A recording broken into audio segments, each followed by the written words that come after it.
In this episode, Dr. Lindo Bacon explores the intersectional effects of fat phobia, especially within the health space.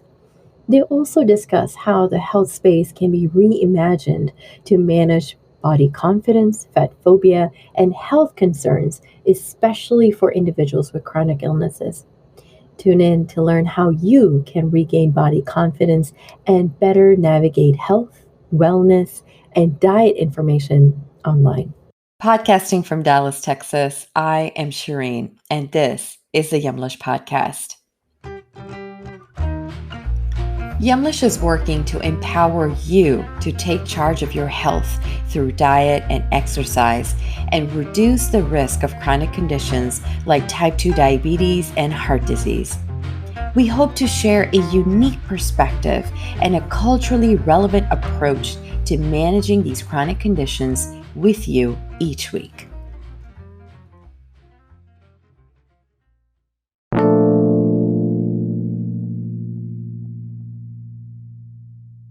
Dr. Lindo Bacon is a scientist and former professor who has mined their deep academic proficiency, their clinical expertise, and their personal experience to write the three paradigm shifting books Health at Every Size, the co authored Body Respect, and Radical Belonging How to Survive and Thrive in an Unjust World while Transforming It for the Better. Welcome, Dr. Bacon. How are you doing? I'm doing great today. How about you, Shireen? Doing well. Excited to get this conversation started. So, Dr. Bacon, how did you become interested in the science of health, nutrition, and exercise? Well, I'd love to be able to say it was because I wanted to save the world and help other people. But the truth is, it was a lot more selfish than all that. I got into these fields because as a young kid, food was a really challenging and difficult issue for me.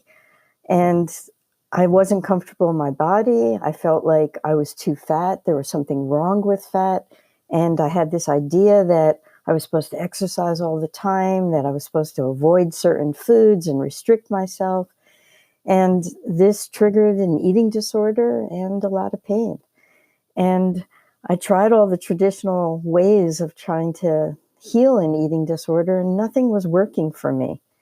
And given how academically oriented I was, I figured I can solve this through learning and science. And so that started me on an academic education in the field. And I started with psychology. And after I realized that there's a lot of really interesting and important stuff here, but this wasn't all about emotional eating, right? And there had to be something much deeper that was going to help me to solve this problem. Then I studied it and got another master's degree, this time in exercise science, trying to look at it from that vantage point. And there I found the same kinds of disconnects I found around eating, that there is no evidence to show that exercising regularly is going to help people to lose weight and keep it off. Well, of course, there's a lot of research to show it'll help us in our health, but not around weight. And so then I decided to jump into it even further. And then I got a PhD in physiology with an emphasis on nutrition, so I can learn how all of the different things came together in our body. And so that's why I got into the field. And I'm happy to say that I had some success at the end, that I now really can appreciate food, appreciate my body, and I feel like I've come through. And I write books now to try to show other people the path that I discovered through science and did research on and actually published on, and to support other people in ways that they might learn how to appreciate their body. Mm-hmm. Mm-hmm. Tell us a little bit about fat phobia. Help us understand what it is and how does it present itself in our lives and society, especially within the health and nutrition space. Yeah, well, it's easy for me to understand it in the context of my history. I was taught, just like most people in our world, that fat is a bad thing, that the only way to be attractive to other people, the only way to be healthy is to be thin. Mm. And I saw that fatter people don't get treated well at all. It's a hard world to live in. So that's what fat phobia is all about. And I know that when you hear the word like prejudice and oppression, we like a lot of people think, oh, that's a bad person, right? But really, most of the people that are practicing fat phobia are doing it because it's what they're taught is actually a good and healthy thing. Hmm. Like, for example, the wellness and nutrition field, they believe so deeply that thinness is a good thing that they think they're being helpful to people when they promote it. And they don't recognize that when you actually look at the data, that thinness doesn't actually improve health, that most people can never achieve thinness even when they have good, healthful practices, and that telling people that thinness is better is a form of oppression and keeping a lot of people in pain. Mhm. And so I think that the biggest purveyors of fat phobia are the people that we looked to take care of us. It's the healthcare industry. And again, I want to say it's not because they're bad people doing this intentionally. It's because we have this very warped idea of what health is, and it's not actually based on an understanding of science. Mhm. How does the intersectionality affect the experience of our bodies and fat phobia? Sure. Well, first, it's probably helpful to define the term intersectionality. And Mhm. if you just break it down, you can see the root intersection. And basically, what that means is that we have a lot of different social identities, and who we are exists at the intersection of all of those. So, for example, someone could not just be slender, but they may also be African American. They may also be of a higher economic standing, right? Hmm. They have multiple identities within their body. And what we know is that fat phobia affects us differently based on those other identities. Um, so, for example, it may combine with in women who are judged more on their appearance than men, and I should also in the category not just women, but people who don't gender conform as well, but people who have marginalized gender identities um, get judged more based on their appearance, and so fat phobia might have a more intense effect on them. And so we can't just look at any of our social identities separate from the whole big picture. And that's what intersectionality tells us. So it's really helpful for us to understand the meaning of fat for people in a lot of different categories. So, for example, to give you another example, if you're wealthy, you can better afford to buy better foods that you like.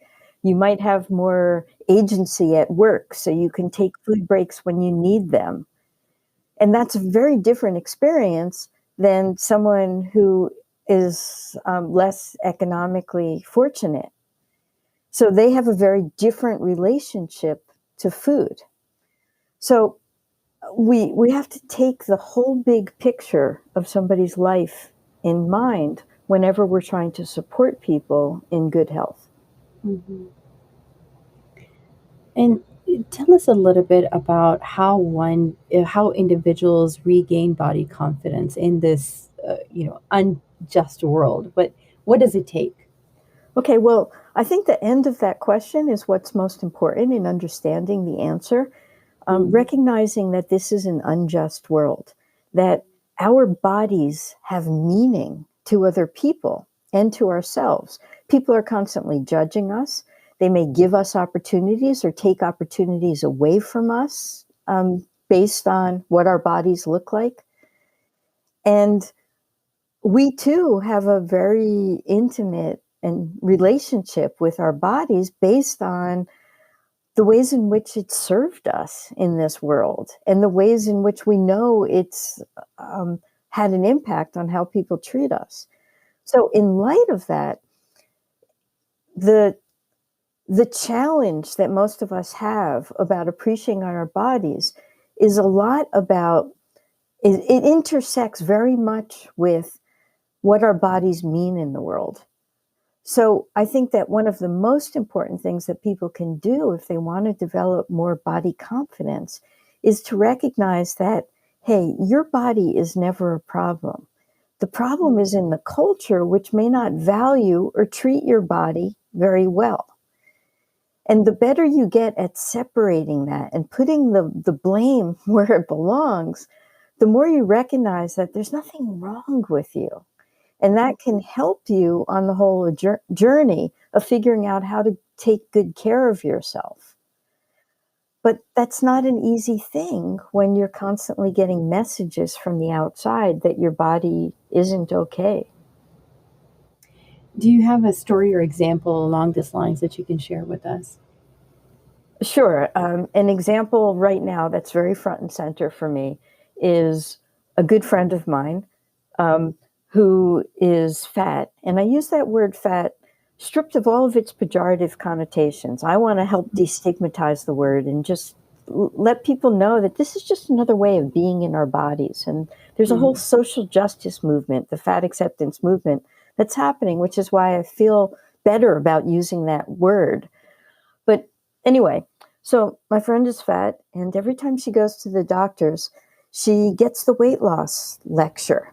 And Mhm. when she's gone for a sore throat, the doctors never dealt with her sore throat. They just gave her the weight loss lecture. That everything seems to come down to weight. And now she's having problems in her knees. And the the doctors told her, lose weight, and that'll help. Now, here's my personal experience with understanding that. I'm actually slender, and I had the same exact knee problems that she did. And I went to the doctor, and they prescribed for me stretching and strengthening, which was helpful for a while. But then, when that had its limits, they suggested surgery, which was also helpful. They're not even mentioning that stuff to my friend or giving her the option of surgery. When she asks for surgery, they say they don't give surgery to people in her weight class, which has no scientific value or merit whatsoever. And what I know is that her situation is identical to my father's. My father was also fat. And when he sought treatment from an orthopedic surgeon, and he got the same message she got, and he went to his death with knee pain. It never helped his knee pain. That Mhm. advice basically just triggered his eating disorder, and it wasn't at all helpful for his knees. So it did damage, didn't help. And so that's an example of fat phobia and just how powerful it is in the healthcare industry and how detrimental it is to helping people with their health. Mhm. And so what I'm hearing from you, Dr. Bacon, is that essentially that the weight, the fat itself is looked at and it differentiates the way care is provided from one person to the other, to where you had one experience to where they told you to do one set of things, but someone else, the fat and the weight sort of becomes the center of the conversation. Until that is dealt with, anything else is just secondary to that, it seems. Exactly. Although it's also very well established in the research that they could have benefited from the same advice that was given to me. Hmm. Hmm. Absolutely. How can the health and nutrition space balance body confidence, fat phobia, and health concerns? And I want to be specific for people with chronic conditions like diabetes and cardiovascular disease. Well, the first thing I'd look at is I don't think that that word balance should be in the question because it's not Mm, as if confidence acts against health, mm, right? There, you can have both. You don't need to balance them. And in fact, I think it's necessary to have body confidence if you want to help improve people's health. mm, So for all of those diseases, what we know is that weight is very much blown out of proportion as a participant in it.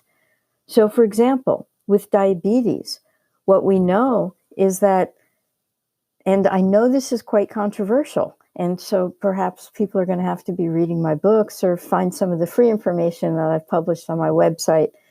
or check out your local library. I'm not trying to self-promote here, but I've done a lot of work to try to help people to separate the idea of weight from health.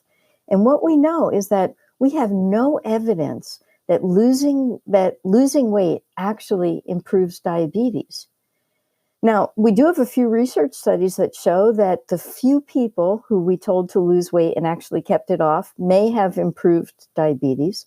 But what we also know is that in all of those studies, they were doing something to lose weight, like they might have been exercising more. So that doesn't mean that weight loss itself was what cured their or helped their diabetes. And so, in fact, when we start to look at all of those research studies in more depth, we can tease out those issues. And when we do tease out those issues, what we know is there's a very strong case that supporting people in eating better and exercising regularly can improve diabetes tremendously. But we don't have the evidence that weight loss itself actually improves diabetes. So let's support people in those kinds of behaviors. And I also want to say, as a very important corollary to that, that I know with diabetes, the first thing we think about is personal health behaviors. Usually people think about sugar. And here's another thing we know from the research, but we don't talk about, that those personal health behaviors pale in comparison to what we call the social determinants of health.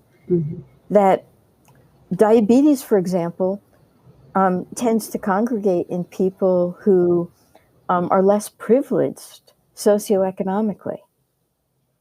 And what we find from research is that when you improve the conditions of people's lives, so for example, if you just give people vouchers so that being able to afford a nice home is easier for them, that improves diabetes tremendously. So I think our whole public health emphasis on personal behavior change diverts us from what's really, really important in diabetes care. And that's that we need a more equitable and fair world. We need to figure out how to support people in good health habits. And all of that is really going to be what's most helpful for us in improving diabetes. And what is least helpful for us is telling people to diet and restrict their calories. Because what we know is that the vast majority of people are not going to maintain that weight loss. And we also know that there's a lot of damage that's promoted by that. But on the other hand, it's really easy to be able to support people in just taking good care of their bodies and not putting the emphasis on weight. And we know that can be helpful. And so, if I'm understanding correctly, if we take out weight from the conversation, we focus on those socioeconomic factors. If we focus on the nutrition, the exercise, weight aside, essentially, health outcomes will be proven in diabetes, cardiovascular, all of these related illnesses, essentially by focusing on those determinants in nutrition and exercise. Exactly. And I think that we need to start looking at the science differently, because right now people are so biased in their belief that thinness is better that they look at all of the research with that in mind, and then that colors their interpretation. So, for example, we know that diabetes is much more common among larger people. And so then that gives people an excuse to blame it on the weight. But if you take away your assumption that a high weight is damaging and you look at other factors, you can find that there's a lot of other things that these people have in common that might be contributing to their diabetes. And when you do all of that, you realize that that was a red herring, and we were interpreting the data that we have wrong. So we have phenomenal data right now. Where we're going wrong is in how we interpret the data. So if we lose our bias and our assumption that fat is bad, and we look at the data with a more objective eye, we can determine some of the other contributors and what is actually more helpful. And that's what I do in the work that I do, is I help people to lose their bias so that they can then do a better job of understanding the data and how we can be supportive of people. Hmm. And weight then just becomes a symptom rather than a cause of the illness itself.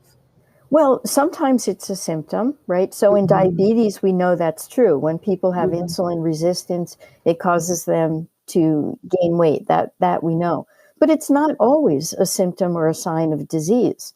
There are a lot of people in fatter bodies that live long, healthy, disease-free bodies, or live long, healthy, disease-free lives. So I don't want us to look at fat as an indicator necessarily of poor Hmm. health. Gotcha.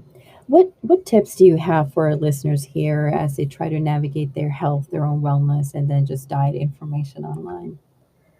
Yeah, it's a hard thing because we can't know everything independently. And so we're taught to look to experts who have studied different fields and rely on them for information. And sadly, what I think we have to recognize is that because there is such a strong cultural bias, and particularly a strong bias within the healthcare field, to interpret everything within this fat phobic lens, that we can no longer trust our healthcare providers to be providing us with valuable information around weight. So I really encourage people to learn more about this. Like, I know that there's not, like, I'm not going to say trust me over another person. Like, you're going to have to figure out what makes more sense to you.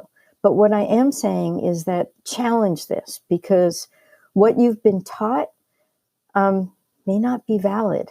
And so that's what the Health at Every Size movement is all about. It's about educating people to look at the idea of weight on a more objective basis and challenge those assumptions so that we can look at health in a different way. And so I really want to encourage everyone, both consumers of healthcare and the healthcare practitioners themselves, to learn more about how to challenge their own biases and what else might be possible.